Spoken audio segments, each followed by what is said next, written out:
And welcome one, welcome all. It's the pregame show on the CCIW network.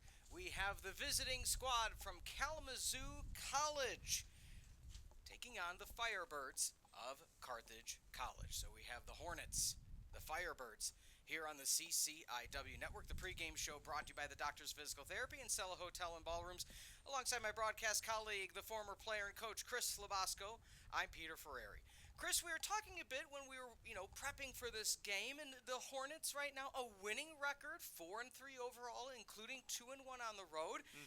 Looks to be a good opportunity for them. Firebirds, they're on a little bit of a lull right now. They beat Edgewood 13-6. It's been 5 losses in a row, a very uncharacteristic run for the Firebirds. What are your thoughts maybe on today's game? Yeah, this is a tough one right now for the Firebirds. This is a losing streak that at least in my time calling games here, I haven't seen them on anything like this in a while. This is an opportunity for them to try and get back on track. This is a team that was supposed to be third in the CCIW. When you're having a rough go out of conference like this, that doesn't usually bode well going into your conference season when you've got some pretty good teams in the CCIW, Elmhurst and Illinois Wesleyan looking like they'll be pretty tough competition when it comes time for CCIW play. So really it's just about getting on track in time for your conference play, because at the end of the day, non-conference games, they matter, but if you win your conference, those non-conference games matter a whole lot less. No, you bring up a good point. I mean, after we saw the game they had against Edgewood, where they came away with a victory on the road in Madison, they lost 15-3 against Hope in a weather cancellation. They lost on the road to Calvin Lawrence in overtime. Some games maybe,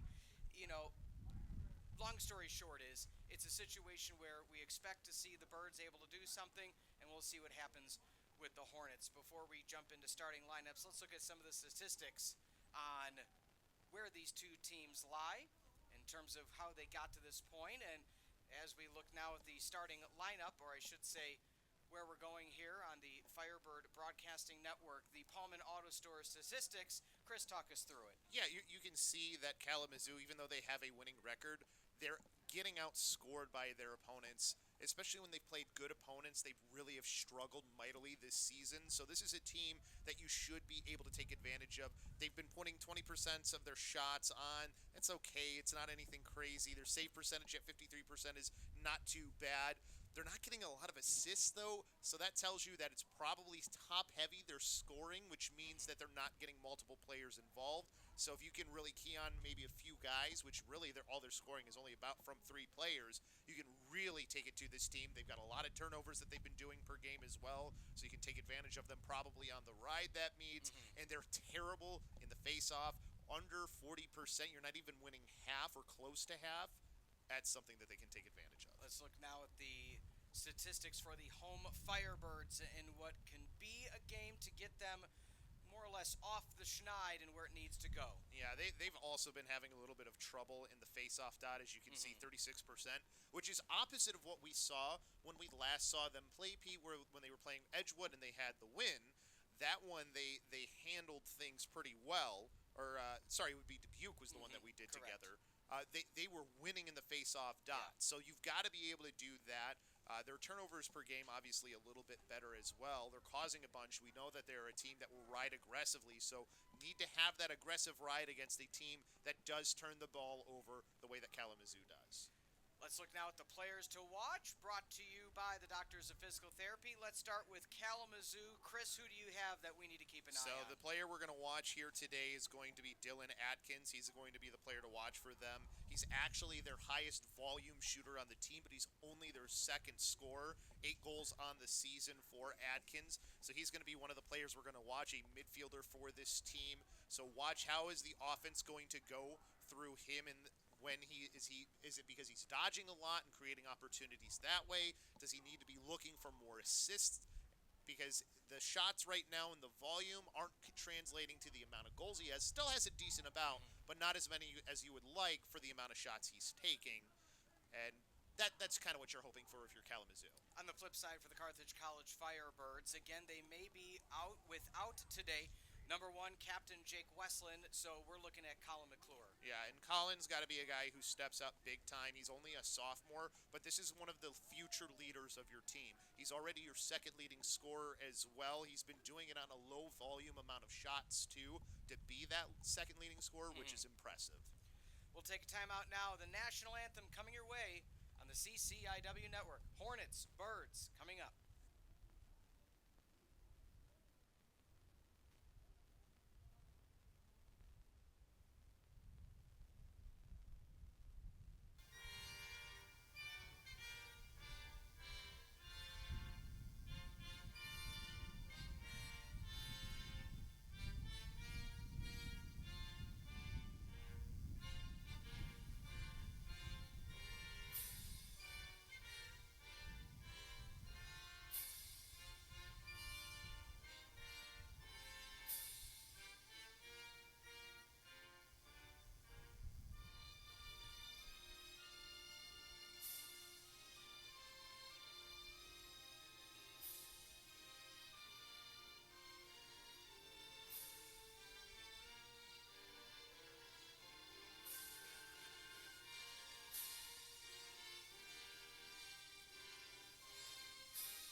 Welcome one, welcome all. It's the CCIW Network's coverage of NCAA men's lacrosse. The Hornets of Kalamazoo are in today sunny Kenosha, Wisconsin. Light breeze heading toward Lake Michigan on the Firebird Broadcasting Network. Alongside Chris LoBosco, I'm Peter Ferreri. Let's look through the starting lineups for head coach Vince Redko and the Kalamazoo Hornets. Yeah, you have Max Plesher, Tate Bless, Dylan Adkins, Rowan Honda, Jake Bungartz. Their goalie is going to be Tony Valad, Luke Graff, James Daly, and Ethan Hipsish, as those are your players for today. And we already mentioned Dylan Adkins, one of the players that we're going to be watching out for on this team. On the flip side, for the Carthage College Firebirds, looking to get their first win from February the 25th, Coach Neff. Yeah, Brandon Sawicki will be starting out there. Andy Slattery, Kyle Carolo, as I apparently can't say Carolo, right? Carolo. I don't know why. As an Italian, it's I don't know why I can't say Carolo right today. Landon Baki, Jake Williamson will be in goal. Rye Taylor, George Mobratton, Alex Moore, Josh Flores, and Alex Bailey to round things out there. Typical kind of for your starters. Obviously, no Jake Westland. Westland's not always technically starting, though, either Fair, when he would play, just because he's an offensive player, so usually just comes out on the offensive side. But, again, I don't see his number out there. I don't see his other number that he wore last year in 22. So just figure they are without him today. It puts a lot more on the plate of everybody else. Birds wearing the home whites, red numbers and letters, black trim. Hornets wearing the road oranges, white numbers and letters, black trim. About to be underway in Kenosha. Again, the goalkeeping Jake Williamson, and getting the start today, as mentioned by Chris, for the visiting Kalamazoo squad, as we see Kalamazoo getting that face-off, and that's exactly how they wanted to start things. Chris, you bring it up, the importance of that, and Tony Valad back in goal out of Portage, Michigan. We'll have to watch and see what happens this first time. Well, and this is where things are going to be a little bit more difficult, too, because if you're losing in the face-off dot, doesn't matter how good a team is, the more opportunities you give them, especially at this level, the better their chance is to stay in a game. So for Kalamazoo, you can see they're setting up here. They've got two players on that crease doing a little bit of two-man game maybe there. They definitely are going to do a little bit of that 2-2-2, it looks like, as far as their formation here. Back to the 30, hop step to the right, looking for the grounder, kick off to the right, and nice stop. I don't hate that shot from Adkins, who we already highlighted in this game. But he had so much space given to him by the defense. Take a little bit of that and have more of the angle to shoot at on goal. Like you again, that's outside the hash marks. We talked about it last time we were on broadcast together, Pete. Inside the hash marks is ideal shots. Not that outside is bad, depending on how far outside you are. Yeah. In their contest against Concordia, Wisconsin, I was on that call last week, and one thing I continued to mention, their best shots were the off-kilter shots or the off-direction shots, meaning, and I played off of what you have said throughout the season, they're telegraphing their shots a bit right now, Yeah. being the Carthage College Firebirds. So we'll see what they do offensively. But again, the offense started to pick up and say, okay, high to low, low to high, try to avoid the stick side. I was trying to figure out why the official was going over to the scores table. I don't know if maybe it was a shot clock thing that they were talking about. But here we go. Bad pass from Kalamazoo, so good defense to start things off here. But now the second part of it. Let's see how the clear is. They cleared pretty well last time you and I were together. Yeah. That has to continue in order for them to get off the schneid they're on. Well, right now the ride is excellent and not allowing it. Took 4 passes to even get to the quarter mark, and now they're trying to push the pace up ahead. And now let's see the different look. I don't want to necessarily say new, but a different look offense for the Birds. Because who's going to be the main dodger for this team as well? Because a lot of it ran through Westland. He was kind of the guy. It wasn't just lining him up for shots. It was him with the ball in his stick creating opportunities. Looking for the side shot, deflects off of a defender. That will ricochet almost out of play, and picking up the pieces is going to be the Birds' number 13, Andy Slattery. I didn't hate that from Wright Taylor. I kind of wish he would have gotten a little bit closer. He didn't draw any defense to him. He could have taken a little more space. Taking the shot after picking it up back at X's Slattery. That'll go out of play. And Kyle Sisney to pick up the pieces. Again, it's kind of the theme, Chris, what we've seen so far this year. You keep saying better shot selection, get a little bit closer, force the hand of the defense to slide or to collapse that little bit more. Yeah, just do something a little bit extra than what you're doing. And they're not bad opportunities they're getting either. Like that last one I actually was okay with. How about that? From way downtown, number 24, Rye Taylor delivers 1-0 Birds. When you place the shot on the offside of the goalie like that from 15 yards out, and he's got a heavy shot, I'm okay with that shot. Yeah. I like seeing that. Well, you bring up the great point. He went off stick side, so the goalie was shifting to his left. He slid the back foot to behind him, went hard to the left. Exactly selection that you've been clamoring for all season. Good start for the Birds. The last time they met, Chris, they've only played one time before in these programs' history. It was a 12-5 victory, and that was in Kalamazoo. The final 12-5. However, it was 5-4 at half. Birds only had a 1-goal lead and then turned it on in the second half of action. So it's good to see, if you're a Carthage fan, them starting out strong here this Wednesday afternoon in Kenosha. And a better face-off that time. They really got down and dirty, making sure they don't lose the ground ball. Good little scoop, too, getting it over to Bailey in order to get the possession. So now, good first possession. Want to see more of the same. Patience, looking for good opportunities, not just taking shots to take shots. Going off to the right, back at X's Carollo. Carollo looks again for Slattery, who's had a heightened role on the offensive third, with Westland, the captain, not suited up today.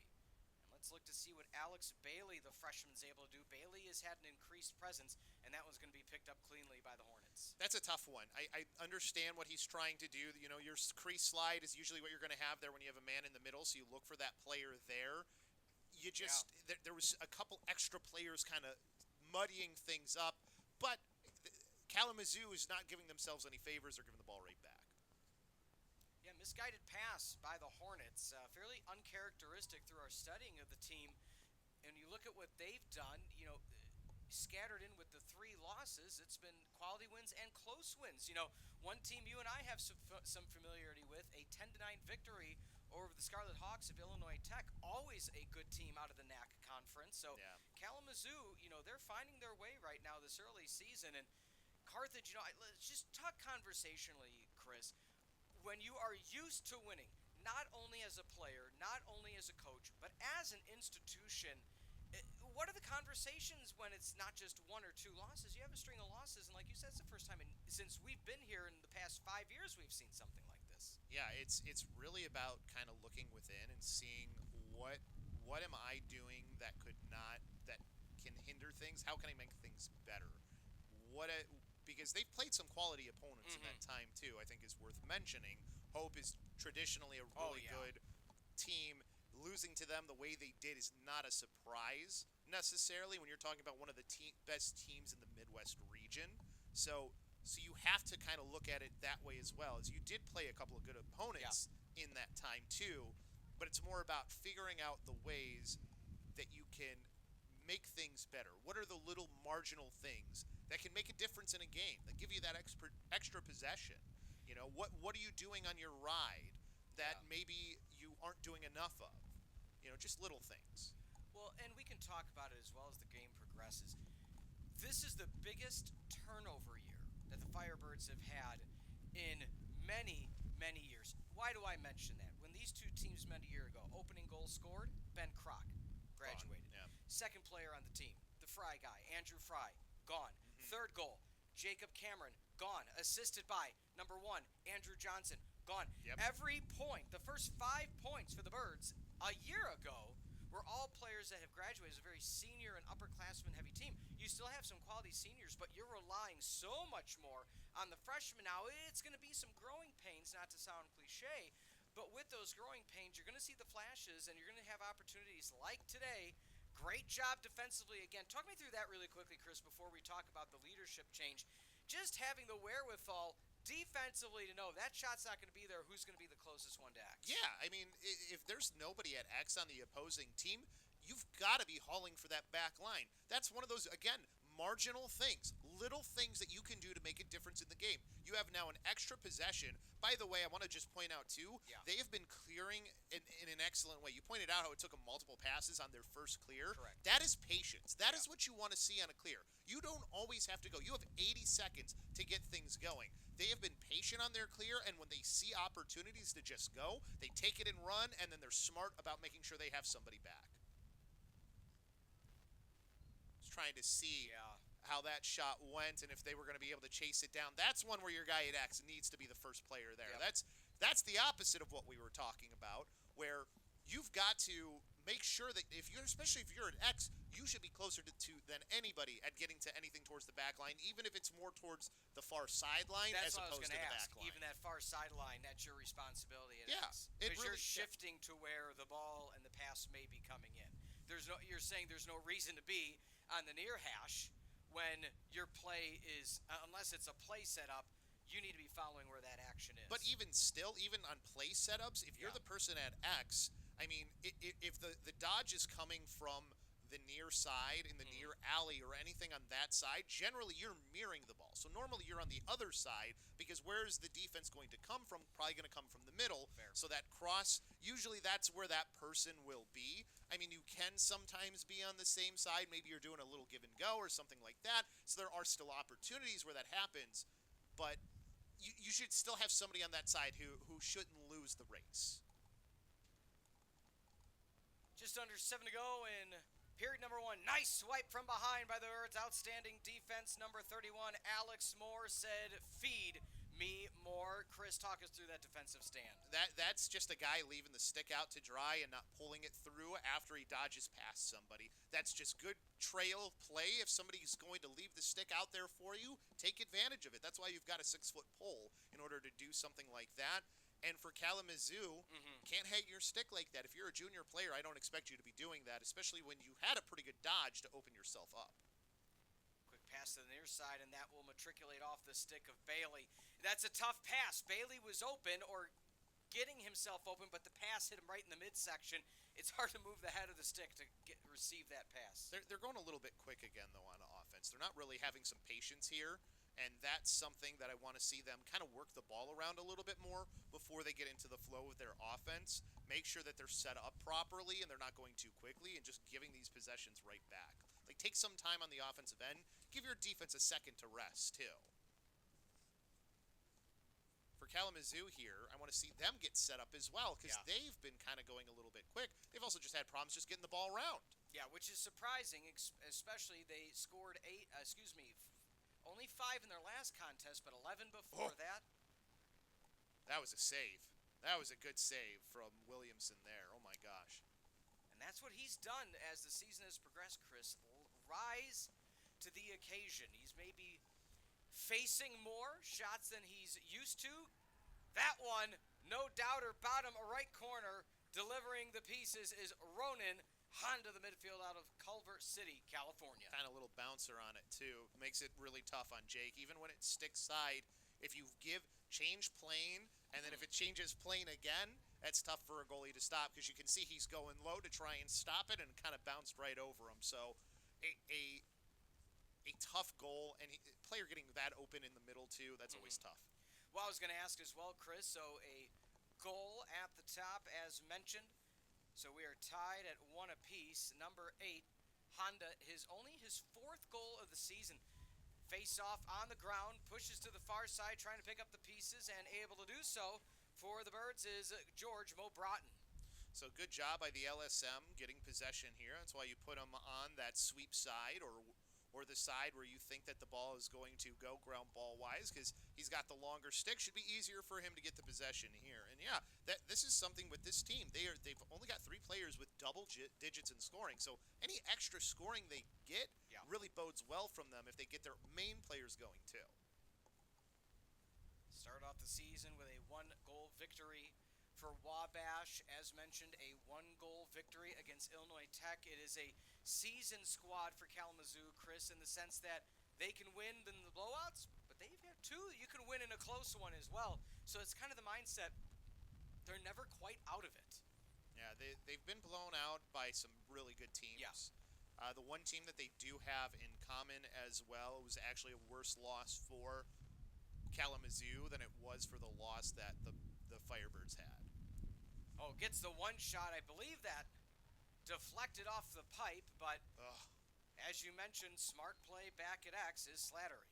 Oh, and McClure there, though, those are the ones you dream about getting, where you're in close like that for the quick one shot, and he just couldn't put it on cage. That close, you hope that he can. Great defense by James Daly for Kalamazoo, but an even better shot, Colin McClure.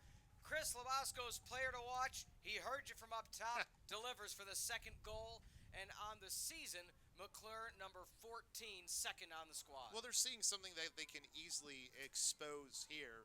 The help defense is not rotating quick enough after the initial slide. So whoever that second player is who's supposed to cover the slide man hasn't been there very quick. So that's open McClure because he had the shot that hit the post earlier, almost the same position, similar thing, a dodge that creates the opportunity, and now that time he buries it. So for Kalamazoo, it's going to be about adjusting to that.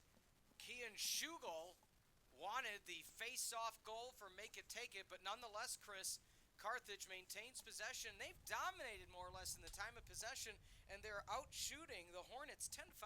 And that's okay. I'm okay seeing Schugel take that shot every time. Nobody comes to you, take the shot, and that's what he did.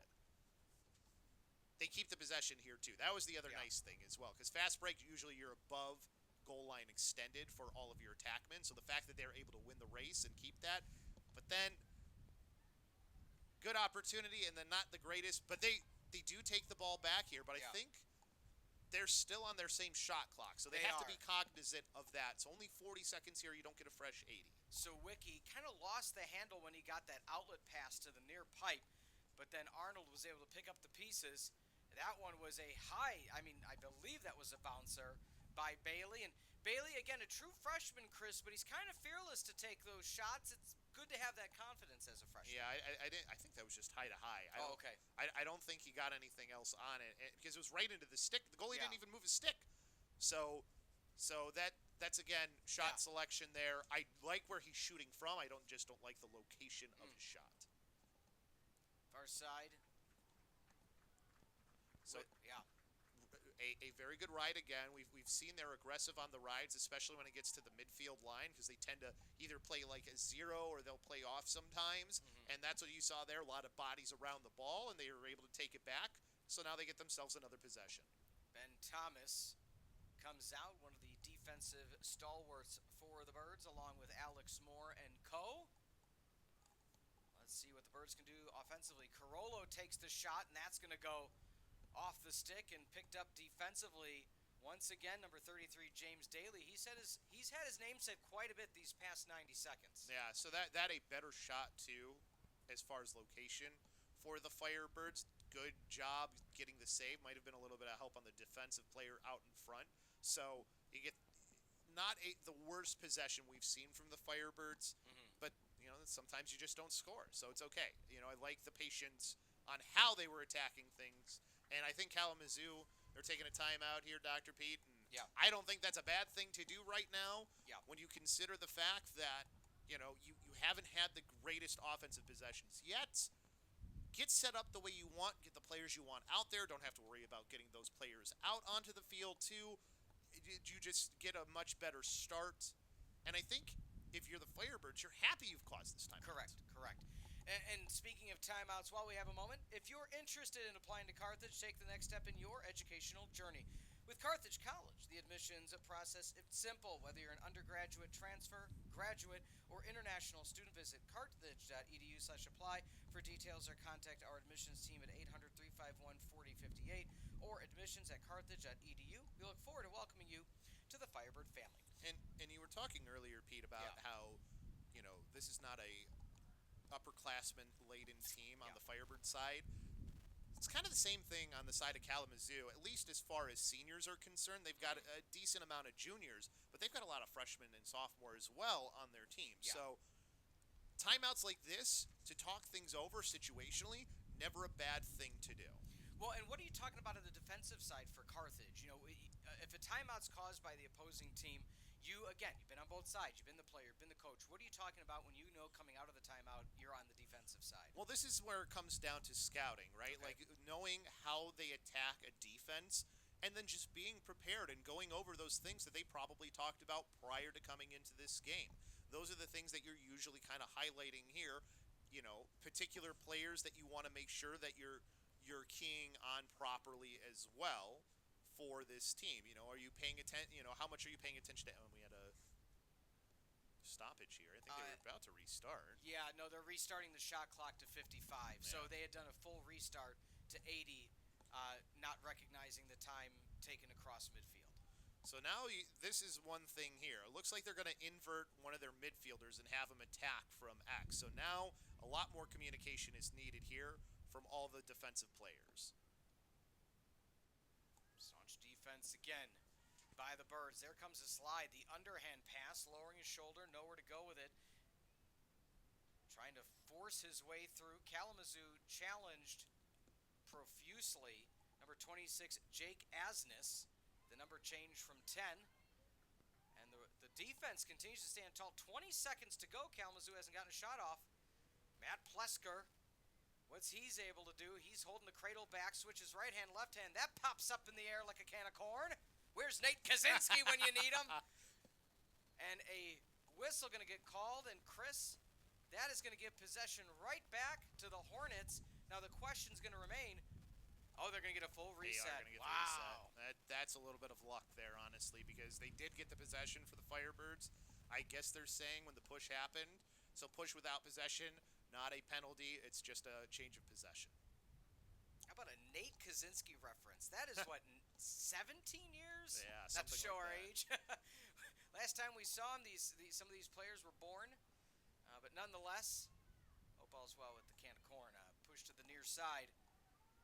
The defense. Chris, this is back-to-back possessions. Carthage's defense is not allowing the Hornets to breathe. Well, and there, yard sale. That was beautiful defense. And again, it was just getting on the hands with the stick and then just lifting, and there it goes. That ends the quarter, too. That has to be a huge confidence boost for this Firebirds team. Defensively, they played a fantastic quarter there, especially in those last few possessions like you were talking. We'll take a very brief timeout. Birds up 2-1 on the CCIW Network.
And the Birds up 2-1 on the CCIW network. Former player and coach at the collegiate level, Chris LoBosco. I'm Peter Ferreri. Chris, let's see what happens in the face-off this time around. Thus far, Birds 3 out of 4. It works its way to the near sideline. Kalamazoo got the opening face-off. Oh, that time hit the ground, lost possession, and a flag going to hit the ground, likely against the Birds. Trying to sift his way through is Brody Quinn out of Haslett, Michigan. And so the laundry going to be on the Birds. If I had to guess, it's probably on Mo Bratton is going to be what the call is. I don't know if they're going to call a slash or a push, but they didn't have possession, so I'm guessing slash is probably what we're going to get the call here. But, I mean, try and get a goal if you can if you're Kalamazoo. Try and get this game tied up. Well, as mentioned, Chris, a year ago, even though it was a lot different players, it was a 5-4 game going into half, and so the penalty now will be served for the Firebirds. Looks to be a hold against George Mo Broughton. See, I didn't think they were going to call a hold there. I didn't see a hold. I thought maybe it was a little more aggressive than that. Chris, I want you to expound on something. This is something, and again, ladies and gentlemen, if you are just joining us, first off, welcome. It is a triple header day. Men's lacrosse, women's lacrosse, men's volleyball, all back-to-back-to-back on the CCIW network. Why does that bear mentioning? The last women's game that I broadcast this past weekend, there was a hold called because one of the Firebirds players used her stick to hold back the shot attempt on the pass attempt on the ride. It was a 60-second call against Carthage, and they said it was a hold because it was 60. It wasn't a normal green. It was but because they used the stick for the hold. Talk me through the mindset of what are you allowed to do? What is then the parameter or the line of what turns to just trying to make a defensive play versus you're using the stick long enough it's considered a hold? Well, first off, let's point out, great kill. They've killed off the 30 seconds. And generally holds are only technicals. Obviously, the women's game a little bit different than the men's game in that respect. But basically, it's because you are allowed, especially depending on how the angle that you're coming from. If you're lifting a guy's hands, generally that's not going to get called because you're not holding. You're just lifting. That's not a hold. A hold is when you're clamping or doing something where you are impeding the person from actually being able to move their hands. So that's one of the big differences, at least for the men's game. So that's why you'll see a lot of guys, like if somebody's going for a ground ball and there's a defensive player behind that person, you'll see they'll push their stick into the hands of the player to lift their hands up. And that will ride them past. Point blank shot. Is it going to count?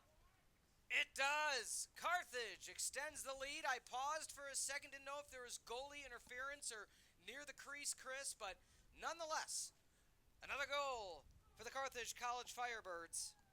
They're up 3-1. Yeah, that's one, too. I wasn't sure if he was going to be in the crease or not. We don't have the best angle at seeing the crease from up here. It's a little bit tougher of one for us to see in the booth, the outer edge of that one. But a good goal. I mean, in close. A lot of these goals have been in close, so they're really exposing Kalamazoo not closing down on things inside.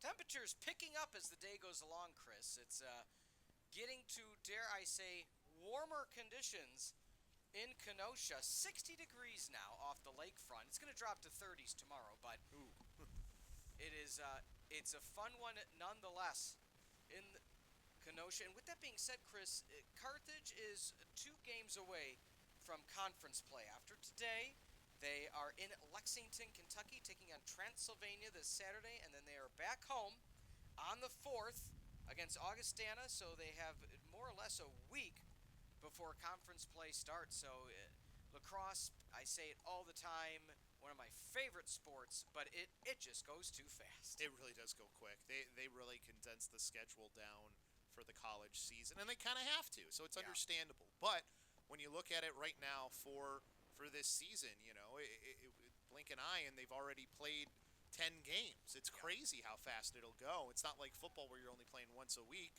And again, defensively here, good defense, not allowing an opportunity, and now you've got another offensive chance. Well, don't forget, if you're a Firebirds fan, the CCIW football schedule officially released. So myself will be on some, Chris will be on some, and the first time a Friday night Oh, that'll be game fun. under the lights here in Kenosha, so that'll be a good one. Oh, Chris pass again. Oh, and it hits the pipe again, Chris. That was everything he did was perfect. Fake high, go low, go opposite post, especially from the goalie's stick side, opposite of stick side. Sometimes you just hit post. Sometimes you place the shot too well. Well, I think it bears mentioning, we're talking about not only the shot selection, it is a 16-6 shot differential right now.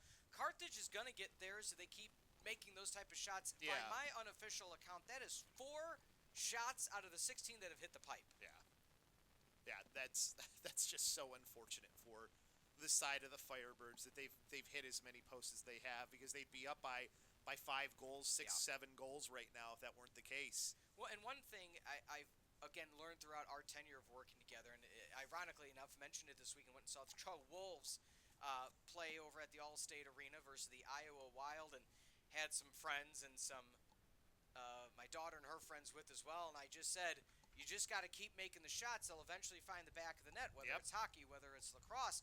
You don't make the shots you don't take. And so if you're hesitant, if you're like, oh, I might be not close enough to the crease, or in this circumstance, oh, I'm 15 yards away instead of 10, sometimes you don't get that perfect shot, but you might get that deflection. You might get that angle.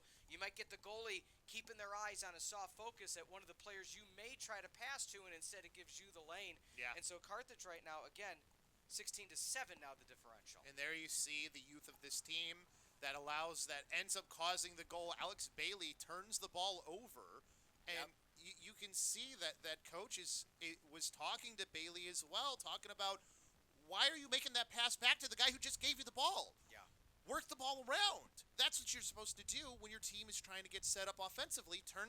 Ends up being a turnover and leads to the goal. That is a youthful thing that you need to make sure that you are holding the possession and get that ball deep, because he's playing attack right now, Bailey. He's listed as a midfielder, but he has been playing attack, I think, most of the year. Yeah. Well, and I think with especially today's shift of the lineup, right, you kind of have to find it. But Tate bless his 8th goal of the season.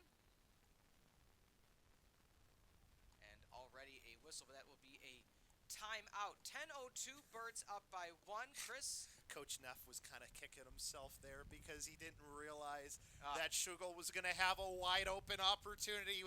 That's why he was upset there when he called the timeout, because he stopped what would have been probably a goal. Just wanted to point that out because he was very animated. And sometimes you know in your mind, and we'll get to that in a second. Hold that thought. Yeah. Right now, Badger Bus. For over a century, Badger Bus has provided safe and reliable transportation between Wisconsin and Minnesota, whether for work, school, or a big game. Badger Bus ensures comfortable travel with daily routes, charter services, onboard Wi-Fi, and professional drivers. Experience why generations trust the red and white buses. Learn more. BadgerBus.com. Book your next trip today. Chris LoBosco, Pete Ferreri. Chris, talk us through the mindset of the coach. It seems he knew he wanted to call a timeout after that change of possession regardless. Went with it. Of course, you regret knowing that, or what could have been. Right. But how do you know as a coach, okay, this next possession I need a timeout? Well, I think that's a teaching point, right? You've got a young player out there in Alex Bailey who you can't communicate with directly while he's out on the field. So you call the timeout when you get your next possession, so you can kind of talk over things and make sure you have him understanding why you weren't happy with what he did and how he can correct things, and also how you want to use him and utilize him, because just because you make a mistake doesn't mean we don't want you being involved on what's happening. Yeah. So I think because of those things, it's not a bad timeout with what he was thinking about. And even so, look at who's probably going to get the ball here to start off. Maybe not going to start with it in his stick, but probably going to be the first outlet pass. The player we were just talking about, Alex Bailey. So that is by design, you're saying. Get him the touch right away. Well, get him involved in the flow of the offense, but also just go over why what he did was a mistake, because he went palms up while he was out there. You don't like to see palms up. You know, if you're a Chicago Bears fan, you probably remember them talking about the body language of Caleb Williams from Yeah. not this most recent season, but the year before. Yeah. Same sort of thing. And so that'll be a turnover. So strong defense by Max Saxton out of Michigan. Just couldn't quite deliver. A few times he got the stick in the alley. But nonetheless, the Birds now will have to find their way defensively as the Hornets are looking for the equalizer. And I mean, you think about it. Their last goal was off of a their last goal was off of a fast break. I don't know why I got tongue-tied on that one, but you haven't really seen them in settled offense be too successful. So that's going to be the key for them here, is running their offense effectively. They play that little bit of two-man game usually on the crease as well. So how are you going to move? They haven't had a lot of movement once the player's been dodging with the ball. Oh, wide open lane, left side, huge save. Williamson, Chris, it looked like Carthage was waiting for somebody to slide. The answer was nobody, and Ethan Hibsch able to come away from Saginaw, Michigan with a clean lane. Well, Williamson saved them on that one for sure. But not only that, I mean, when there was no movement, so that should be easier to slide on than when there are guys moving. Like, you should clearly know, but this is also where it gets difficult when there are two players on the crease, because if there's a player on the crease, you're usually crease sliding. Okay, so who's the player who's supposed to slide when there's two on the crease? Yeah. It's usually the player who was closest to where that slide should be. But then there's a rotation. The rotation off of that is a little bit more difficult, because now that other player on the crease has to go to the most dangerous man, and then whoever the help is from outside has to come quickly through as well. So there's a little bit of extra communication that's involved on something like that. Side shot, that one aims a bit high. And right now the goalkeeping of Tony Villad, he is chirping at his defense right now. Easier said than done. 20 seconds to go. Look for the one touch, not able to do it. Bailey tries to run it down, and that possession, Chris, is going to go to the Hornets. Yeah, inside the crease, because unfortunately, he missed the ball. It was a little bit high of a pass, and then his momentum just carried him into the crease. So that was going to be an opportunity to clear it here for Kalamazoo, and they're doing that zero ride again, making sure they had everybody back. I was looking to see. So Kalamazoo, good job attacking the zero ride this time, having a player go over. So that was smart of them. Oh, I think they were just offsides too. Yeah, and that's tough to be called for the offsides. Oh, hits the ground, but maintains possession as Bailey. He then loses possession, and they are challenging Bailey offensively and at the midfield position. James Daly once again gets his number called. Well, that was just a good job of Bailey being up there to help out after their ride was over to be an outlet. Unfortunately, he just fell down. Yeah. He was able to keep the possession for a moment. Okay, they do get them for the offsides. Yeah. Good. I didn't realize they were still offsides, though. I figured that they would have corrected it after the possession change, and they didn't. So, opportunity for the Firebirds here. This is where communication's been a key thing with what we've been talking about today. It's another thing, making sure 4 back, including your goalie. So you're supposed to have 3 players plus your goalie back. Always 4 on the defensive side. So if you don't have that, you're offsides. Easy call for the official, but there he counts. There's only 3. You even see the likes of Britton Stanton saying, wait, what happened?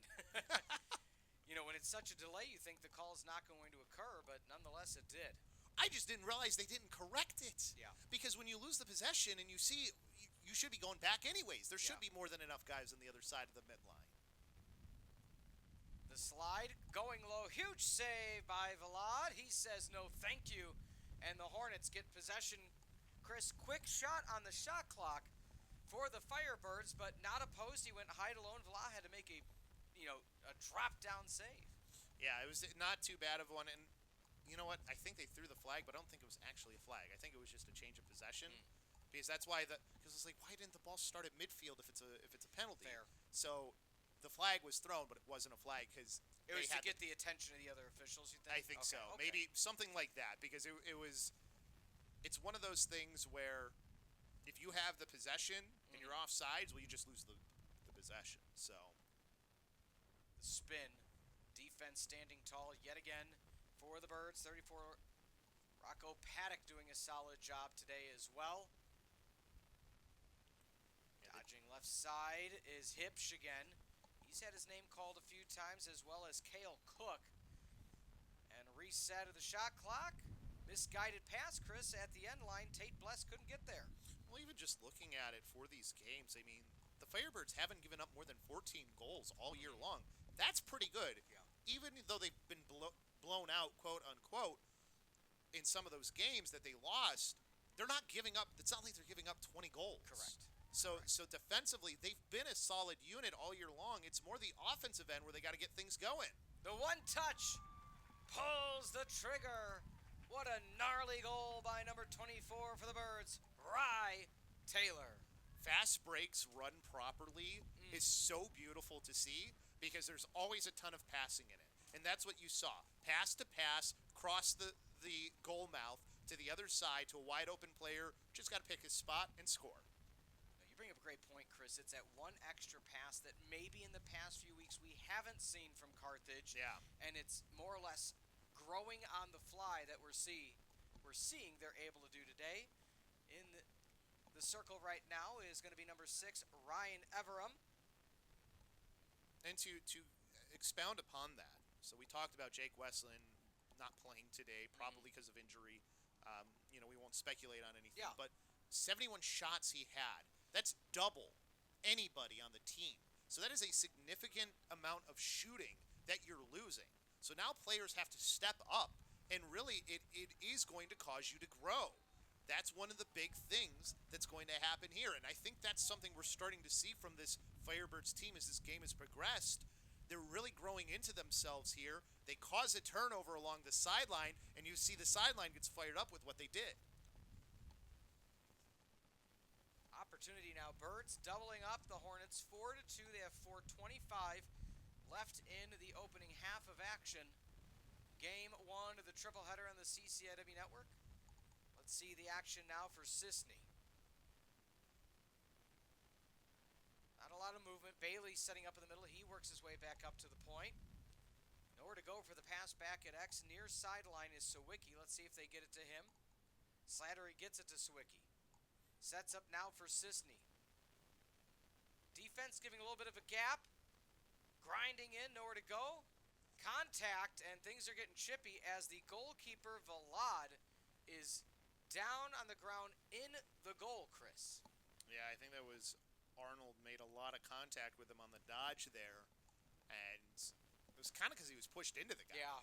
I mean, he then, with the momentum that was given to him, made sure to give a blow to the goalie, but he wasn't the one who initiated the contact there that made that happen.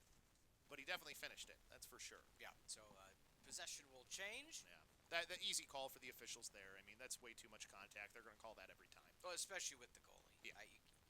I don't know if it was the game you and I called together, another one, but where the player after the shot ran in and knocked the goal off the hinges or out of the posts, and there's a lot of fans clamoring, well, why it pushed in? Well, the continuation, you were close enough that got to keep safety as a priority. Yeah, you have to. I mean, especially if it's clear that you could have avoided the crease in the Correct.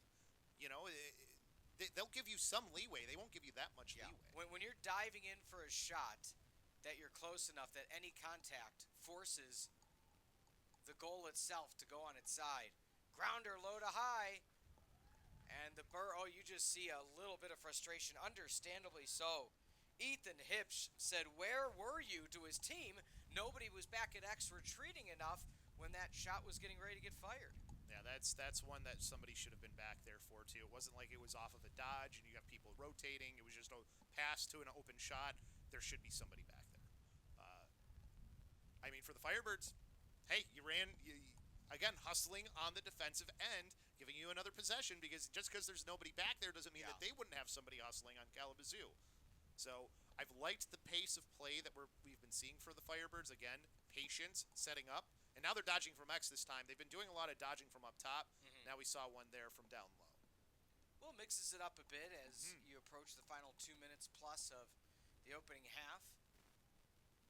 More initial passing on this possession. Kalamazoo, they're drawing their defense out a little bit more. They've been settling for allowing about 15 yards outside of the cage before they start to press defensively.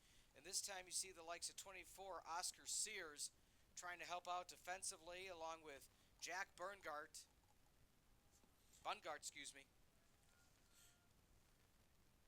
Looking in and just a misguided pass and an easy pickoff by Erke. I think that was Slatterly there, who just was expecting the player from the crease to rotate towards him, and he just wasn't enough of a threat to cause that to happen. So why are you going to slide if you don't need to? So he made a pass anticipating the defense to do something different than what they did. So offensively, this is the one area where you definitely miss Jake Westland. Yeah. He is a guy who is going to create space. He's going to have the ball in his stick, and he's going to be able to take opportunities, make some dodges. Also, just his shooting will draw players to him anyways because of the heavy shot that he has. So that's one area where who is going to be that initiator? Who's going to be that person to dodge and get the defense moving? Chris, BCU Credit Union, a proud supporter of CCIW Athletics. At BCU Credit Union, we empower individuals to achieve financial freedom. As a member-owned, not-for-profit credit union serving Chicago and Wisconsin, we offer services like checking accounts, savings, mortgages, and financial planning. Join us at bcu.org and experience a better way to bank. Chris, when you look at the lead, it's not significant, but still a minute 23 left to go. What are you trying to do with the final likely possession of the opening half? Well, if you're for the Firebird side, and we get some stats here too. So 7 caused turnover. That's something we talked about. We thought that they could do against this team, and they've been doing it so far. Even on the face-offs, which is better than what they've been. 4 assists. I like to see as many assists as the goals. That's always a nice stat to see here. But as for the Firebirds, for the defensive side, keep the pressure on. Continue it on that end. Yeah. Try and get it back onto your offensive end. For Kalamazoo, it's more about just getting your offense going again because they've been taken out of their offense because of how aggressively they play defense for the side of the Firebirds. But that's something you should be able to take advantage of as well. That extra aggression, sort of like in basketball, right? If they're playing more out on you, then that should be giving you more opportunities to dodge in. So look for those opportunities, and what is there going to be off of that? That's what you want to see from the side of Kalamazoo. And then if you do get the ball back on the Firebird side, just continue with what you've been doing. 60 seconds on the shot clock, so just about a 20-second differential between the shot clock and the game clock. Dodging back from X. Defense trying to step up. Swipe from behind. Is a whistle going to get called? I don't think so. No. But nonetheless, Birds maintain, or Birds get possession. Hipsish just dropped the ball. I mean, that's a perfect pass to him. That's one that you cannot drop. I mean, maybe you can say maybe it was a little bit of glare or something. I don't know why that's the one that's getting dropped. I like the timeout here for the Firebirds. Your last possession probably of the quarter. You can make it that way as well because you've got 72 seconds on the shot clock. With that being said, we'd also like to thank the Stella Hotel and Ballroom. Make the Stella Hotel and Ballroom your home away from home. As a proud supporter of Carthage College, the Stella Hotel and Ballroom is honored to celebrate our college and local community. Visit online at stellahotelkenosha.com or 262-842-2000. Chris, what's Coach Neff drawing up in the huddle right now? Do you try to milk it down to about 20 or 30 before you start making your play? How do you not only set it up but make sure you don't lose possession because you're not going to just have one player hold on to it for 30 seconds? Yeah, I think you could do that. I think you can just milk it down. See how, one of two things. How aggressive are they going to be with you outside of the box? Are they going to get on you aggressively? In that case, work the ball around.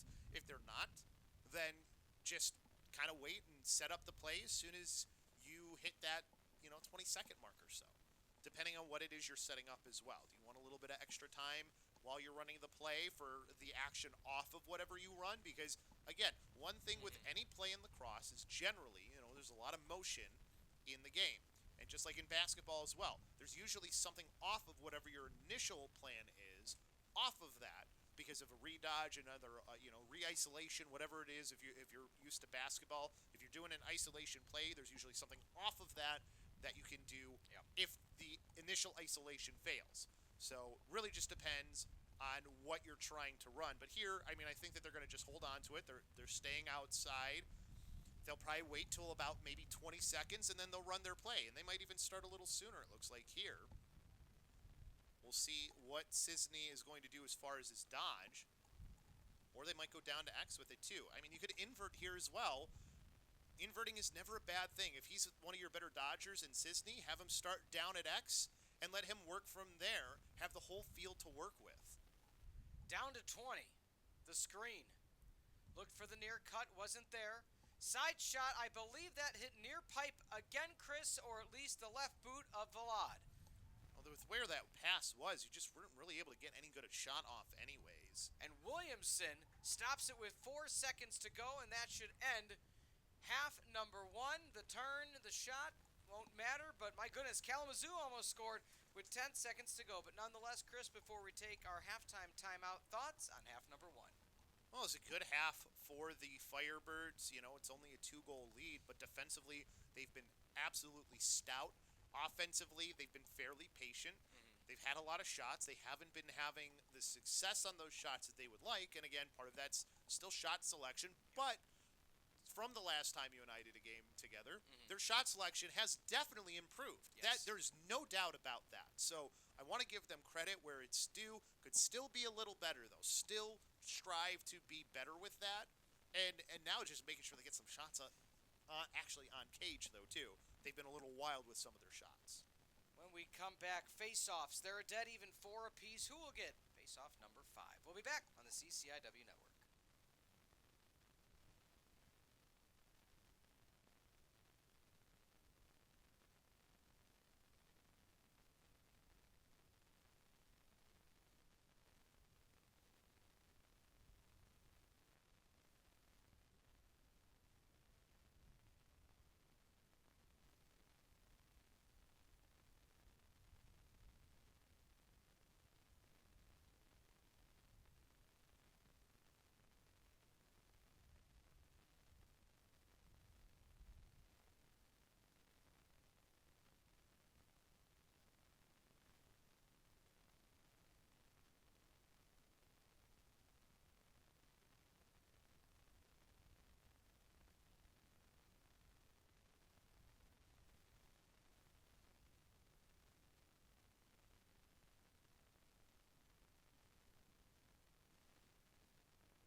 Second half action underway here on the CCIW network. Peter Ferreri alongside Chris LoBosco and Chris right now out of halftime.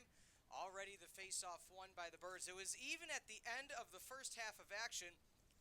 A very important face-off, though, for Carthage. They didn't start the game with one, kind of picked up the place. What have you seen so far in the circle today? That was one of the countless things, of course, you did throughout your career. Well, just looking at it, it seems like Shugel's been having a better opportunity just winning outright, and they've been doing a good job on the wings. You will take from where they were 50% far better than what they were or what they've been historically in this season.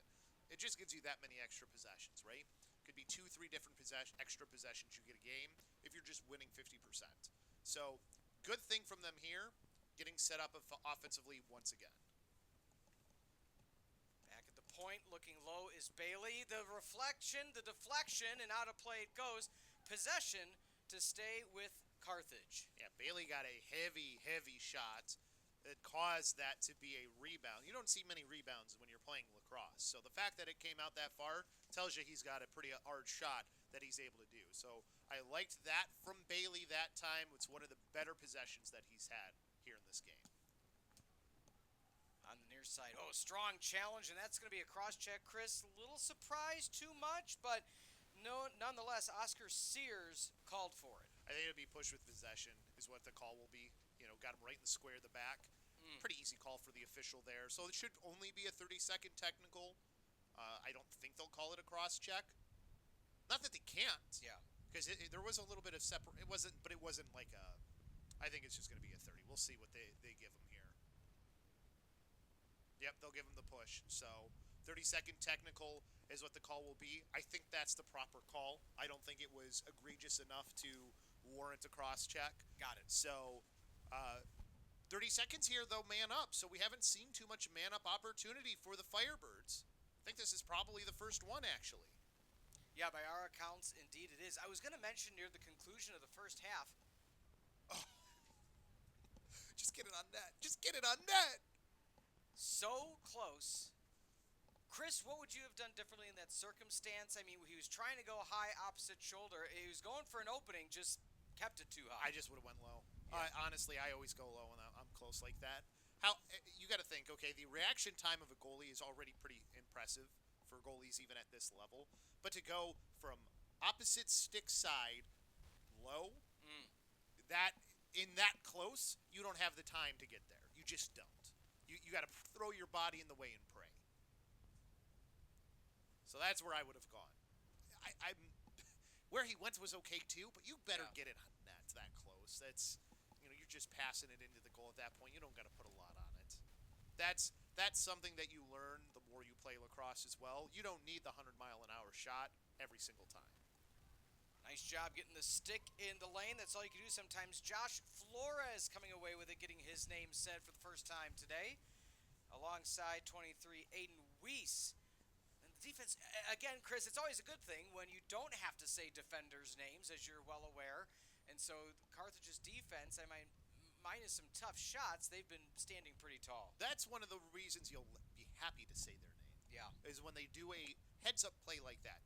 Anticipating where a pass is going, getting in the passing lane, and creating an extra possession for your team. So now offensively, like you already had one good possession here on the man-up. We're back to even, obviously. It was only 30 seconds. So now, get set up in the 6-on-6. Get some good opportunities. Take your time here. Make sure you're having a good possession. Dodging in Bailey. He cuts against the grain, goes low, up against it, deflects away, and the Hornets able to come away with it after the scrum. Yeah, he was trying to get a call there, but he was selling that one a little bit there for Bailey, and that almost was a fast break, which has been really how they've been scoring their goals for this Kalamazoo team. Yeah.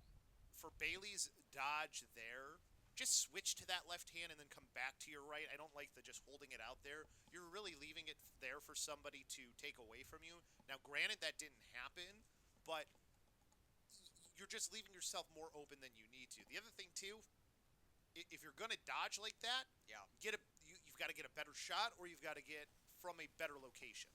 Oh, the misguided pass. And, Chris, that's kind of been the story today is when the passes have gone awry. That one, Kyle Carollo went back against the grain, tried to cross field, not able to do so successfully.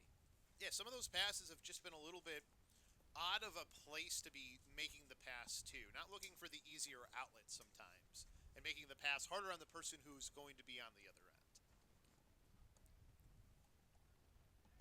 And I mean, right now, just taking their time for Kalamazoo. I mean, even though that they have been severely outplayed in this game, they're only down by 2. Yeah. One good possession and you're back to a 1-goal game. That's the way they have to look at this, even if they haven't played as well as they would have liked. Back at X is Ronan Honda with the runaround. Lowering the shoulder, nowhere to go is Hipsch. Almost losing the handle, and indeed it's going to be a grounder, and picked up, however. Good awareness by Honda. I mean, he's lucky Weiss didn't take that from him. That was well anticipated by Weiss on the pass across. He just couldn't win the ground ball. That's just the second step of what he had to do there. But down to 12 seconds on the shot clock, so Kalamazoo has to get something here. Teal with an outstanding job defensively, Chris. All the way, he fouled his player from the far sideline all the way through X, back to the near side, took 20-plus seconds off the clock single-handedly defensively. With 3, with 2, with 1, nowhere to go. Birds weather the storm and will take over possession up by 2. I will say, knowing he wasn't going to get a shot off, that's a smart thing to just make them have to clear the ball the full length of the field, make it as difficult on them as possible, even though they have been fairly successful so far, although we've got officials' time here. I mean, the shot clock clearly reset. It's a change of possession. Intrigued with it looks like the near side officials are going to have a conversation with the coaching staff of Carthage. Yeah, I don't know what it's about exactly. It's hard to tell from our bird's eye view why he made this stop. There was nothing wrong on the field. There was not like too many men. There wasn't like anything with the box. So I'm not exactly sure I mean, it's still the Firebirds' ball too. Like this stoppage didn't really do anything.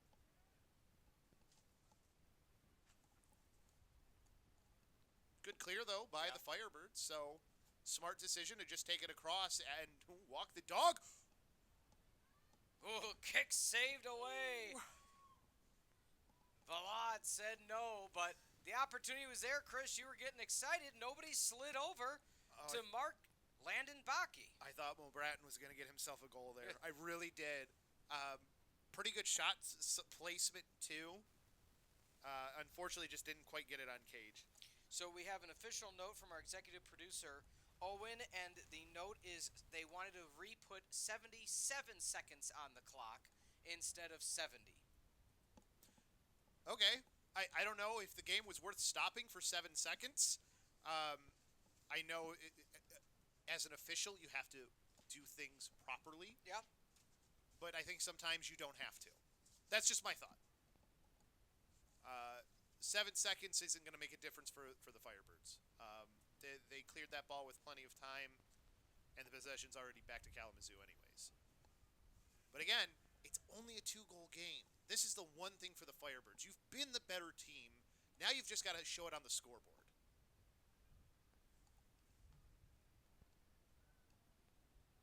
I was trying to see how far that pass was going to go, if it was going to have enough. Sometimes the turf here is weird. Yeah. I expect the ball to go out, and then it doesn't. Yeah, dies a bit. I think with the temperature change, it's made it slow down a bit. This was a week ago. That would have slid all the way out of play. 100% understand what you're saying. I mean, think about it. A week ago, Chris, I was supposed to be calling a game on a Wednesday. It got moved to Thursday because of too much ice still on the field, and we're going to have another penalty. Yeah, this one I think is going against Kalamazoo again. I think it's offsides, maybe. Not 100% sure because I didn't see anything else that seemed to be what would be the call. Trying to make the run in back to X. 40 seconds. Like you said, when this is when it's a potential penalty, you take as much time as you need to look for the good shot because you know you're going to get another. Yeah, and It's not like it was back in my days of coaching or playing in high school where the ball touches the ground and the possession's over. Changes, yeah, it doesn't matter. Yeah. Exactly. That was a huge rule change because it's like, okay, well, yeah, I'll just drop it on the ground and, I'll take the penalty now. Shot, kick, save away again. You got a good shot, though, before the penalty. I like that.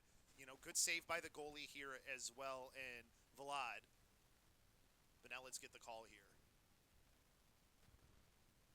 Yep, offside. Offsides again. Yep. So Chris explained this one.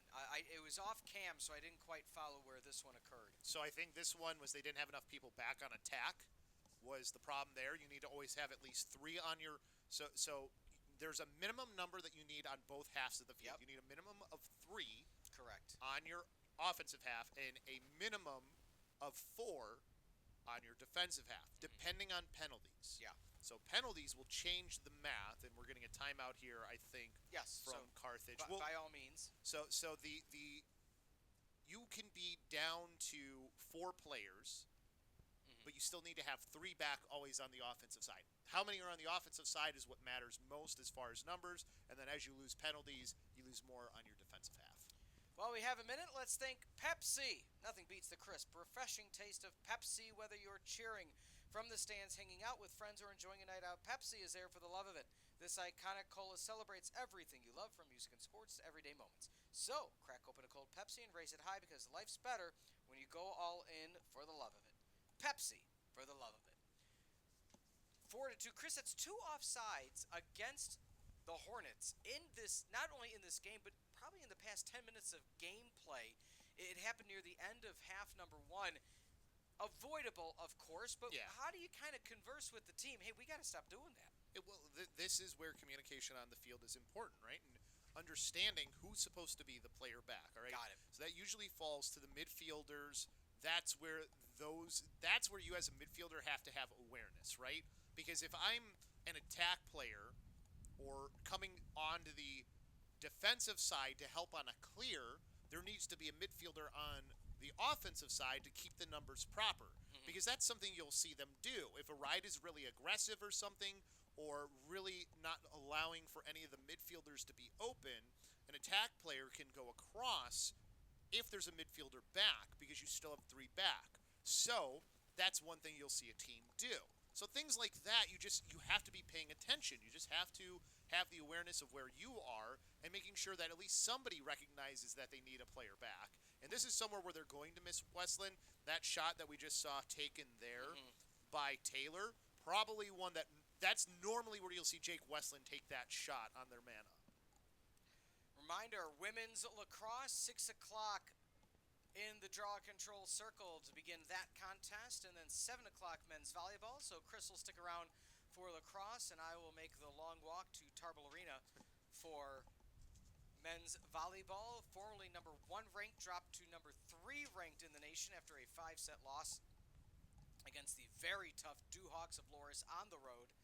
And that season, that's something pretty magical so far. Yeah. What's happening with men's volleyball, and it's just something this Firebirds, as an institution, as a department, they expect success.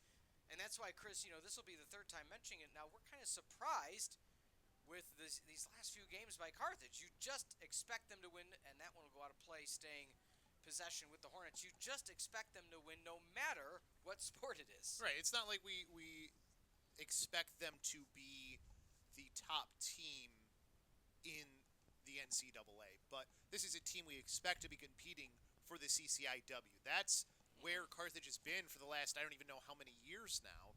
They're not always winning it, but they're at least always in the conversation. So even like this team, I know they have a 4-3 record for Kalamazoo. This is a team you should be beating pretty handily. And they just aren't. And it's not because they're playing a terrible game, but they're just not playing the game we know that they can. And that will be a shot clock expiration. Chris, Carthage again defensively putting the stop on Kalamazoo. When you look at the numbers, it's a 28-14 shot differential now. 17-8 of them on goal. And this is where the difference is right now for Carthage. Because again, they haven't given up more than 15 goals to a team. he's not defensively where the struggles have been. It's on the half that we are on now on the offensive side. And it's not because they lack talent there. It's more of just cohesion and shot selection. That's the difference right now for Carthage, and what would make them even closer in, even these games that you expect them to not maybe win, but you expect them to compete better with a team like Hope. You don't expect it to be a 15-3 game. And Carthage answers the call. Chris, they knew it was just about that time for another one. And who else, the player you've been calling upon? Number 44, Alex Bailey, stepping up to the occasion, and he did so just there. And that's what I like to see. I think that's one of the better possessions we've seen from him, because where was he when he took that shot? He was pretty close on crease, gets a great opportunity, and finishes it. That's what I want to see from Bailey. He's a bit of a bigger guy. He's got a heavy shot, but he has the ability to get around players, too. He definitely does. Mm-hmm. So I want to see him just continue to grow here. That a positive step. I hope that helps boost his confidence as well, that he can do some of the things he's doing to get himself open. Running off to the right. Looking for a lane. Grounder to try to answer immediately back. Smart shot. Brody Quinn couldn't quite find the pieces. But again, Chris, like you've said throughout this broadcast, if there is an opportunity, take it, and he had one. And Williamson, that's all the credit in the world to Williamson, because nobody rotated over. They left him from the face-off dot to get that shot, and that is not a tough save that he made. That was offside hip on a bouncer. That's a tough one, and he was able to make the save. I also don't think that there was as much on the shot as Kalamazoo would have liked, as far as maybe a little more heat you want on that one. Few players hitting the ground is going to yield. It'll yield a whistle, Chris, but no penalty. So players just kind of getting tossed up into one, or crossed up into one another, I should say. I think push without possession. I mean, I thought that Kalamazoo had the possession anyways. I'm just surprised that the play was stopped more than anything else. That's usually a play on, and if they lose the ball, you make the whistle. So a little surprised that we got a whistle at all here. Pretty clean game so far, Chris. Again, the last time you and I here, it was a penalty fest, and I'm not saying it's because it's different officials, just both these teams shot going a bit awry. Hornets maintain. But both teams, they're playing the quick game, more so than the physicality. And I think that's a change for Carthage. I think they're realizing, given the circumstances and the team that's at hand, as you learn about each other as the game progresses, that's what you're kind of finding. And you mentioned the likes of Bailey, a freshman, Cullen, a sophomore, Teal, a junior. I mean, all these players, all these names we're continually saying. McClure, a sophomore. Schugel, a junior. I have not said one name that's a senior in any of that list. The future, very bright for this Birds team, but they're still trying to find their way in each phase of the game. Yeah, a lot of growing pains here. I mean, Kalamazoo, it's similar on their side. I think here, you talked about it being less physical. I don't necessarily think it's been less physical. I think it's just been a clean physical game from the side of the Firebirds. I mean, they have been aggressive on the defensive end. Aggressive there again to cause another turnover. Smart stick checks, pokes, lifts, doing things, making the swipes at the right time, because you can get too aggressive, cause slashes and things like that, but if you're smart with your timing and knowing when you should be going for some of those bigger chops at somebody to get the ball free, that's what we've seen from the defensive end of the Firebirds. So they have grown, to me, on the defensive side a lot quicker this year than on the offensive end, but that's also to be expected. A lot more involved offensively. Yeah. Both teams, we'll bring it up after the shot. Bailey goes high. Not sure if it hit off the pipe or a helmet, but nonetheless deflected. Scrum on the ground, and the Hornets come away with it. I think Bailey's starting to find some better opportunities for himself. Again, for him, my big thing is shot selection on a lot of these. That one wasn't as bad as some of his other ones where he goes just stick to stick. So he is at least starting to look to other areas, which is something I like to see from him too. So I want to continue to see growth from him in that area. Unfortunately there, though, they just couldn't win the ball afterwards off of a decent opportunity that he created for himself. The ride today, Chris, I think we've seen a little less stress on pushing the ride defensively. Yeah. Thoughts on that so Yeah, far? they've been playing more of a zero right now. They Okay. haven't been doing any of that 10-man stuff Yeah. that we saw them do. I don't think they've needed to do their 10-man either. I'm actually just surprised that they haven't been doing it because I think that this is another team that you could get that aggressive on the ride, and it could lead to maybe a couple extra possessions. You know what? I like the shot with 9 seconds left. Yeah. You know, you're probably Yeah. not going to get the ball down there in time. I wasn't sure by the angle. He did have a teammate way down the lane, that being, of course, 24, Rye Taylor. Didn't know if he was going there, but he went for the shot with the 9 seconds. Clock will expire, and as will quarter number 3. Chris, 5-2 the score. We'll take a very brief timeout. Come back, fourth and final period on the CCIW Network.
Fourth and final frame about to get underway on the CCIW Network. Chris LoBosco, Pete Ferreri. A Wednesday late afternoon in a 60-degree Kenosha, and the face-off won, but a yard sale immediately following. That's exactly, Chris, what you want to see from the Birds. Without a doubt. And not from Kalamazoo. Oh, not from Kalamazoo. I thought we were going to get a fast break shot, a goal again. But you can't just, when you leave the candy out there, somebody's going to take it. You can't hang your stick like that, Yeah. especially if you're on the fast break. I mean, I'm always cradling in front I was of going that to ask you, opportunity. what's the mindset when you have that opportunity? Because both teams have tried to exploit that today.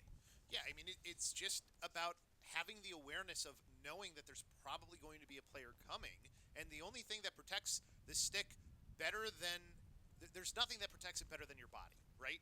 Because you can't have that trailing stick check happen if the stick's in front of you. Because if you go to trail check me when the cross is within my body from behind, you're hitting me, Yeah.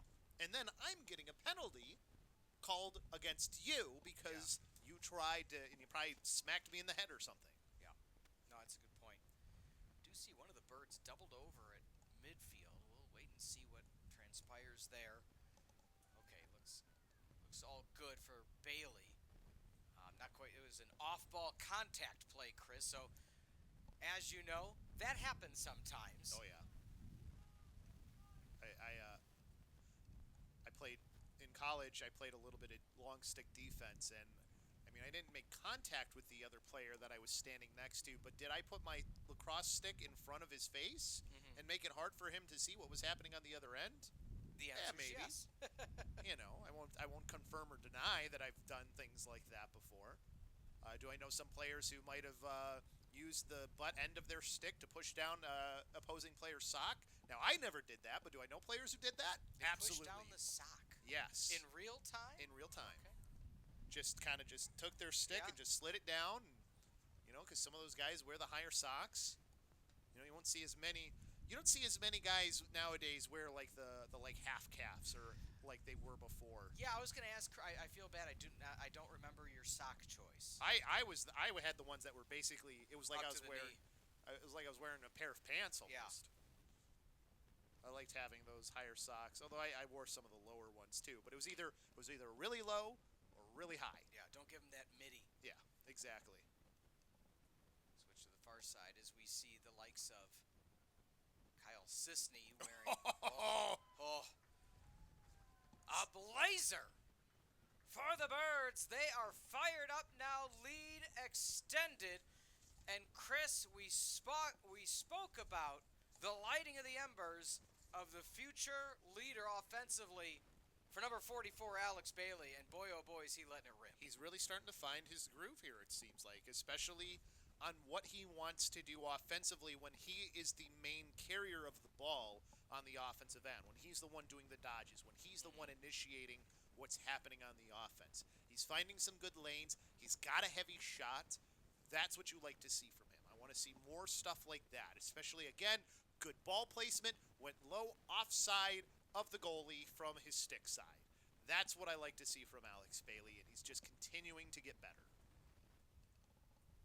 They're going to say contact on Carthage. That'll be Benny Thomas. Kind of fell on the opposing player, but nonetheless, second contact usually, I believe, or are they calling it off the stick? I think it might have been calling him trapping him on top. Okay. I think that's what they were calling. Because even though he kind of fell, that just kind of seemed to be the case. I thought I heard a nod. I thought I did too, but I think that was actually up there. I had flashbacks to people coming up here in the booth. Are you the broadcasters? Nope. No, we're not. No, we're not.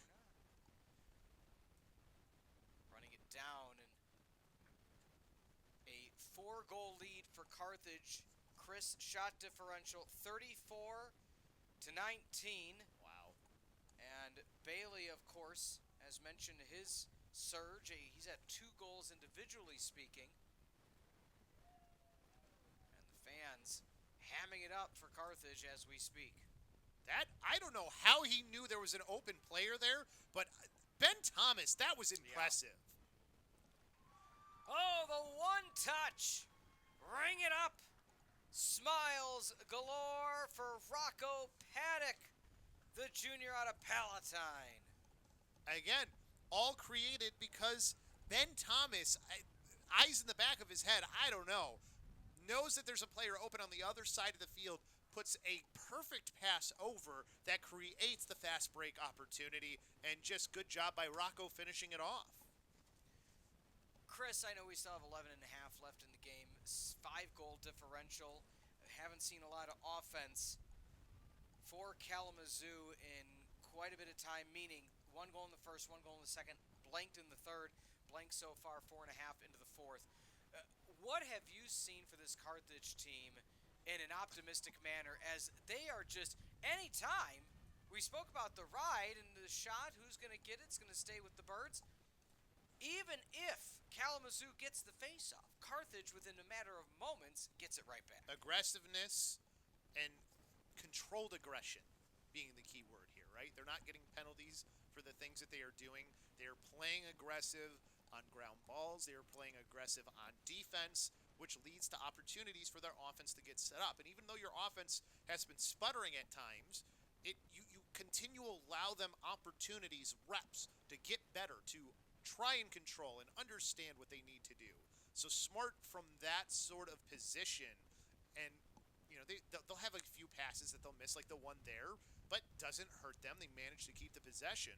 So they're playing smart lacrosse and just continuing to work on the things they need to.